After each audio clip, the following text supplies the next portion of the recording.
വീണ്ടും നമ്മുടെ മാവേലിക്കരയിൽ നിന്ന് വന്നിട്ടുണ്ട്. അപ്പോൾ നമുക്ക് ഇവരെ ഒന്ന് പരിചയപ്പെടാം. അപ്പോൾ ഇവര് ദൂരത്തുകാരൊന്നും അല്ല കേട്ടോ, ഇത് നമ്മുടെ ബന്ധുക്കളായവരല്ല. അറിയാവുന്ന അങ്ങനെ യൂട്യൂബിൽ കണ്ട് അറിഞ്ഞതാ. പിന്നെ എങ്ങനെ മനസ്സിലായി?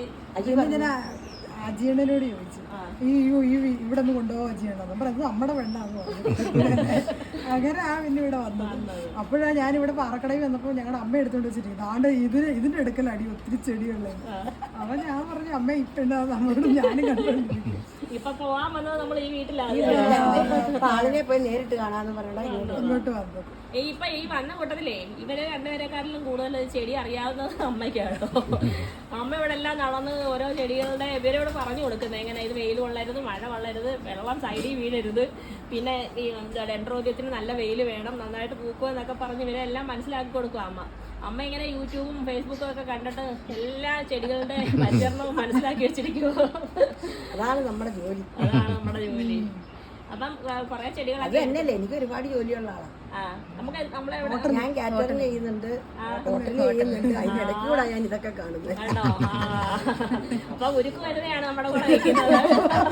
2 കാലിന് സ്റ്റീലാണതേ ഉള്ളു. ആണോ? ആട്ടെ, എന്നാലും അങ്ങനെ ചെയ്തിട്ടും കാല് വയ്യാന്ന് പറഞ്ഞ് മാറിയിരിക്കുന്നില്ലല്ലോ. എന്നിട്ട് ഹോട്ടലിൽ നടത്തുകയെന്ന് പറഞ്ഞാൽ നിസ്സാര കാര്യമൊന്നും അല്ല. നല്ല എല്ലായിടും പോയി. ഞാൻ ഇപ്പൊ 3 പോയി മേടിച്ചോണ്ട് വന്നു, വാഗമണ്ണിന്ന് ചെടി വാങ്ങിച്ചോണ്ട് വന്നോ? അപ്പൊ ഹോട്ടലിൽ നടത്തുന്ന ഇവിടെ ചെടി നന്നായിട്ട് ചെയ്യുന്നുണ്ടല്ലോ, എല്ലാം നോക്കുന്നുണ്ട്.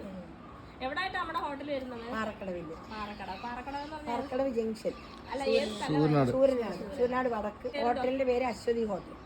മൂടെ പേരാന്ന് വെച്ചത് അല്ല, അനിയത്തിന് എനിക്ക് ഇഷ്ടമല്ല. അശ്വതി ഹോട്ടലുണ്ട്, പിന്നെ കാറ്ററിംഗ് ഉണ്ട്, പിന്നെ നമ്മളെ ഈ റിസോർട്ടിന് വിളിക്കുക, അങ്ങനെയൊക്കെയുള്ള കാര്യങ്ങളൊക്കെ, പിന്നെ പലഹാരങ്ങള് എല്ലാ വകയും, പിന്നെ ചിപ്സ് അതുപോലുള്ള എല്ലാ സാധനങ്ങളും എല്ലാം ചെയ്ത് കൊടുക്കുന്നു.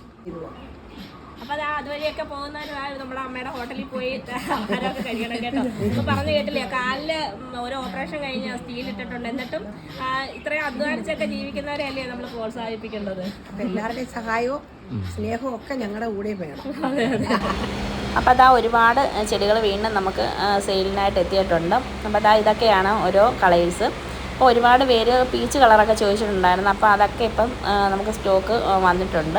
അപ്പം ഉണ്ടോ, നിറയെ പീച്ച് കളറിലെ ഒരുപാട് ചെടികൾ നമുക്കിപ്പോൾ വന്നിട്ടുണ്ട്. അപ്പോൾ 2 ദിവസത്തിനുള്ളിൽ തന്നെ എല്ലാ പ്ലാന്റ്സും നമുക്ക് സോൾഡ് ഔട്ടായി പോകും. അപ്പോൾ എല്ലാ തവണയും അങ്ങനെ തന്നെയാണ്, പ്ലാന്റ്സ് വരിക പെട്ടെന്ന് തന്നെ തീർന്നു പോകും. അപ്പോൾ അതുകൊണ്ടാണ് ചില സമയങ്ങളിലൊക്കെ ഞാൻ പറയുന്നത് പ്ലാന്റ്സ് കഴിഞ്ഞിട്ടുണ്ട്, അതുകൊണ്ട് 2 ദിവസം കഴിഞ്ഞ് വന്നാൽ മതി എന്നൊക്കെ ഞാൻ ചില സമയത്ത് അതാണ് പറയുന്നത്. ഇപ്പം 2 ദിവസം കൂടുമ്പോൾ നമുക്ക് ചെടികൾ വരുന്നുണ്ട്. അപ്പോൾ ഇതൊക്കെയാണ് നമ്മുടെ